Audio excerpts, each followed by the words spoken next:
Control की तरफ बढ़ रहा था, मगर कहीं ना कहीं कुछ ऐसा हुआ है, कहीं ना कहीं कुछ गलती केरल सरकार से हुई है, जिसका नतीजा यह हुआ है कि आज पूरे हिंदुस्तान का सर्वाधिक केस केरल से निकल रहा है। विगत 4 हफ्तों में, in the last 4 weeks, the case load in Kerala is consistently increasing. विगत 4 हफ्तों में जो केस लोड कोरोना का है केरल में, वो लगातार बढ़ते जा रहा है। और जो पॉजिटिविटी रेट है कोरोना का केरल में, वो आज बढ़ करके 12.35% हो गया है। यह अपने आप में चिंता का विषय है। आज केरल में इन 22,000 सिंगल डे केस को ऐड करके अगर हम देखें, इसका योग करके हम देखें, तो कुल मिलाकर जो केस संख्या केरल में है वो 33 लाख है। 33 lakh people in Kerala today have suffered from corona, including the 22,000 people who have tested positive yesterday. बंधुगण, ये देश का दूसरा राज्य बनता है महाराष्ट्र के बाद। महाराष्ट्र में 62 लाख लोग हैं जिनको कोरोना हुआ है और केरल में 33 लाख हैं। तो स्वाभाविक रूप से चाहे महाराष्ट्र हो चाहे केरल हो, ये चिंता का विषय है कि जब देश सेकेंड वेव से उभरा है और थर्ड वेव कैसा नहीं आए, how to prevent third wave, इस पर पूरे देश में चर्चा हो रही है और यह चिंता का विषय है। ऐसे में what is the carelessness of the Kerala government that we see such kind of case load rise? क्या गड़बड़ी हुई है केरल में, यह जानना पड़ेगा। आपको पता होगा कि बीच में कांवड़ यात्रा के समय एक बहुत बड़ी चर्चा देश के मीडिया में और देश के राजनीतिक हलकों में हुई थी, और यह चर्चा थी कि कांवड़ यात्रा को बंद करना चाहिए। देखिए, बहुत ही दायित्ववान बनते हुए, बहुत ही जिम्मेदारी के साथ, चाहे उत्तराखंड की सरकार हो चाहे उत्तर प्रदेश की सरकार हो, किस प्रकार से लोगों के जान को बचाना है, इस विषय को लेकर इन दोनों सरकार आगे बढ़ी।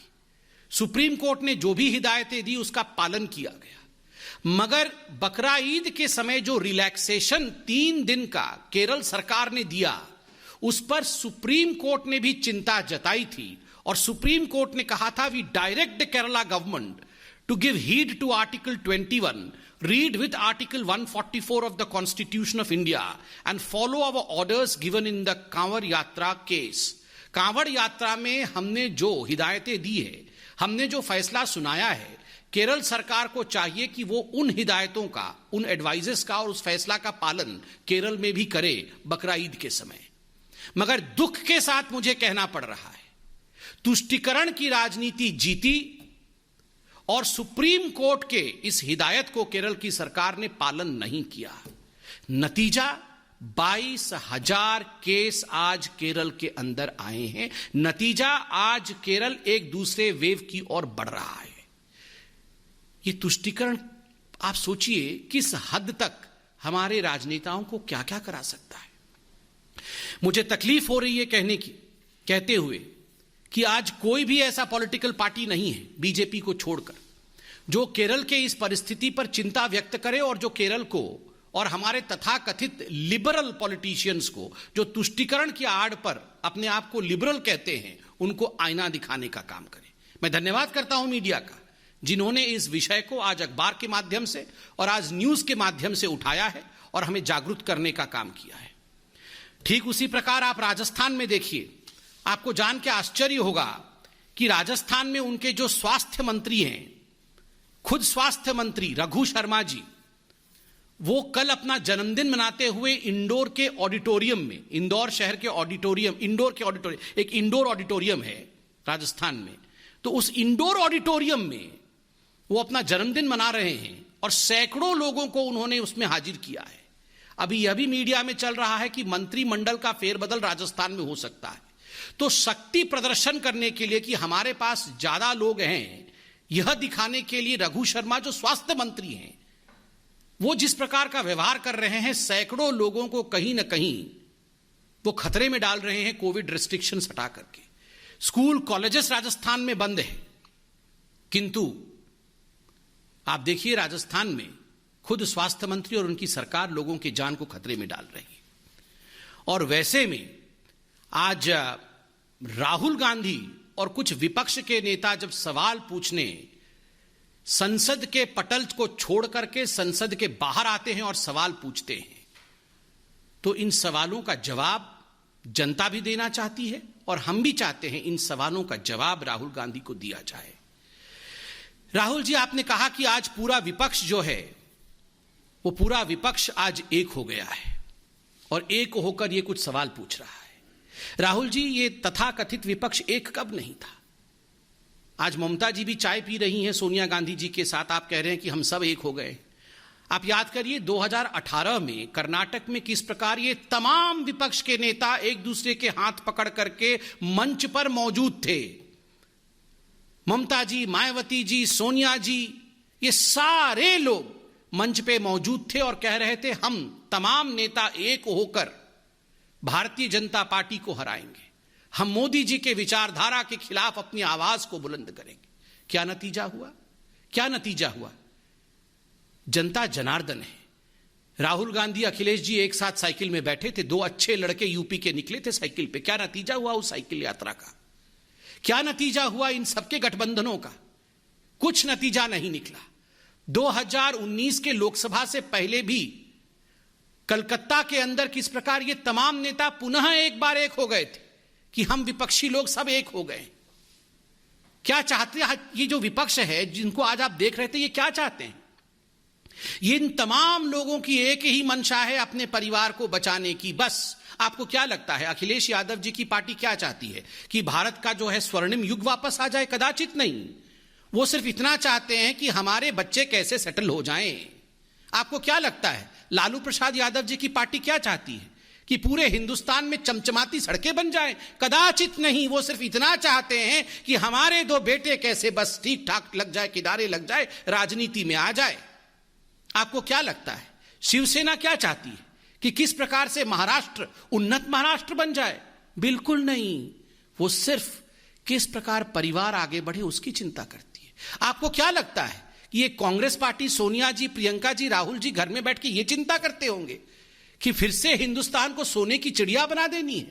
बिल्कुल नहीं। राहुल और प्रियंका कैसे राजनीतिक रूप से सेटल हो जाए, इनकी एक ही चिंता है। नरेंद्र मोदी जी जो किसी राजनीतिक परिवार से नहीं आते हैं, उनकी एक ही चिंता है, हिंदुस्तान को विकास के पथ पे सेटल करना है। इसीलिए जनता जनार्दन आपके इस विपक्ष के एक होने के नाटक को सब समझती है, अच्छे तरह से समझती है। दूसरा प्रश्न राहुल जी ने उठाया कि हमारी आवाज को पार्लियामेंट में दबाया जा रहा है। राहुल जी, कौन किसकी आवाज दबा रहा है? ये हिंदुस्तान की जनता आज टेलीविजन के माध्यम से देख रही है, सब कुछ टीवी पे आता है। कौन दबा रहा है आवाज को? मैं जनता से पूछता हूं, मैं भी साधारण व्यक्ति हूं। आप बताइए, ये कोविड के समय जब दूसरी लहर चल रही थी, जिस समय कई लोग अपना दम तोड़ रहे थे, ये सारे कांग्रेस के नेता ये क्या कह रहे थे? राहुल जी क्या कह रहे थे? अभी बुलाओ, विशेष सत्र बुलाओ, अभी हम कोरोना के ऊपर चर्चा करना चाहते हैं। We want to discuss about corona, we want to discuss about Covid. उस समय आप विशेष सत्र बुलाना चाहते थे। आज वास्तविक सत्र चल रहा है, उसमें एक दिन कोरोना के ऊपर चर्चा नहीं, एक दिन कोविड के ऊपर कोई चर्चा नहीं। जब आदरणीय प्रधानमंत्री खुद कहते हैं आप तीक्ष्ण सवाल पूछिए, कठिन सवाल पूछिए, हम जवाब देंगे, यही लोकतंत्र है, तो आप सवाल पूछते नहीं है कोरोना पे। जब आदरणीय प्रधानमंत्री जी मीटिंग रखवाते हैं कि सभी पार्टी के लोग, सभी दल के लोग आए, हम एकजुट होकर बैठेंगे, तीसरी लहर में किस प्रकार लड़ाई लड़नी है, हर जिले में कैसे एक ऑक्सीजन प्लांट खुलना है, उस पर हम चर्चा करेंगे, तो ये कांग्रेस वाले नदारत रहते हैं। उस समय वो दिखते नहीं है, वो उस मीटिंग का बहिष्कार करते हैं। जनता जनार्दन सब देख रही है राहुल गांधी। आज आप कह रहे हैं हमारे लिए पेगासस सबसे महत्वपूर्ण है। हमारे एक झूठे मुद्दे को, एक मैन्युफैक्चर्ड मुद्दे को आप कह रहे हैं कि ये हमारे लिए सबसे महत्वपूर्ण है, हमारे लिए कोरोना महत्वपूर्ण नहीं है। आप लोगों के जीवन के साथ खिलवाड़ कर रहे हैं। लोगों ने आपके कुछ सांसदों को चुना है और भेजा है, उन इलाकों के लोगों का जीवन भी महत्वपूर्ण है, उनके साथ खिलवाड़ करना उचित नहीं है, यह आपकी जिम्मेदारी नहीं है। आप जनता जनार्दन की आवाज को दबा रहे हैं पार्लियामेंट में। तीसरी बात, राहुल गांधी ने कहा कि उनके फोन में हथियार डाल दिया गया है, कि हमारे फोन में हथियार डाल दिया गया है। राहुल जी, हथियार डाल दिया गया है आपके फोन में, तो आप इतने दिन तक बैठे क्यों हुए? आपको पता है आपके फोन के अंदर हथियार है, आप हथियार निकालने के लिए फॉरेंसिक डिपार्टमेंट गए, आप पुलिस थाने में जाके हथियार निकालने के लिए एफआईआर किया आपने? आप बताइए, आपको अगर हम में से किसी को पता चल जाए कि हमारे फोन के अंदर हथियार है तो हम हाथ पैर धर के घर में बैठेंगे? बिल्कुल नहीं। हम जाके हथियार निकालें? कोई हथियार नहीं है। जो चीज है नहीं उसका हथियार बना करके पार्लियामेंट को रोकना, एक नॉन एग्जिस्टेंट इशू को इशू बना करके किस प्रकार वो हथियार के रूप में काम करे ताकि ये लोग पार्लियामेंट से नदारत रहे, ताकि असली मुद्दों पर चर्चा ना हो, ताकि पार्लियामेंट स्टॉल हो जाए, यही इनका हथियार है। आज भी इस मंच से मैं कहना चाहूंगा, राहुल जी, आपके फोन में हथियार है तो तुरंत फोन को जाके पार्लियामेंट के थाना में आप सरेंडर करिए, हथियार निकलवाइए। हथियार रख के फोन में मत चलिए, ये अच्छी बात नहीं है। राहुल जी, आपने कहा कि हम पार्लियामेंट को डिस्टर्ब नहीं कर रहे हैं और पेगासस पे सरकार को चाहिए कि बिल्कुल उत्तर दे दे और हम अपनी जिम्मेदारी को पूरी कर रहे हैं पार्लियामेंट। राहुल जी, पेगासस पर ही आईटी मंत्री अश्विनी वैष्णव जी पार्लियामेंट में उत्तर दे रहे थे, लिखित उत्तर दे रहे थे। जो लिखा हुआ है उससे पढ़कर उत्तर दे रहे थे। आपके सभी प्रश्नों के, आपके सभी संशयों का उत्तर दिया जा रहा था। मगर आप लोगों ने क्या